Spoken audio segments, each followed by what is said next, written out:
حالا بکنید حداقل تاریخ معاصر را به جنگ‌های جهانی، جنگ دوم جهانی، نزدیک به 60 میلیون انسان به هلاکت رسید. بزرگترین دلیلش وجود تعصبات بود. هتلر و قوم نازی‌های آلمان به خاطر داعیه برتریت نژادی خود جنگ را برآ انداختند. 60 میلیون انسان به هلاکت رفت فقط به خاطر از اینکه کسان خود را برتر از دیگران می‌دانست.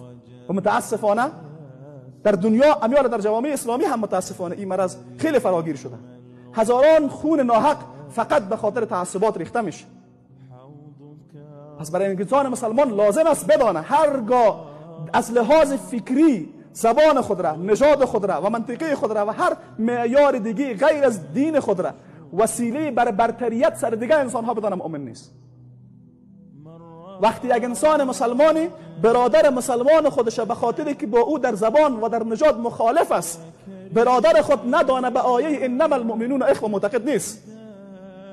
وقتی یک انسان مسلمانی یک کس دیگه را به خاطر از اینکه از یک منطقه دیگه دنیا هست او را برادر مسلمان خود ندانه و مثل برادر در مورد از او احساس نداشته باشه با آیه انما المؤمنون اخوه معتقد و باورمند نیست.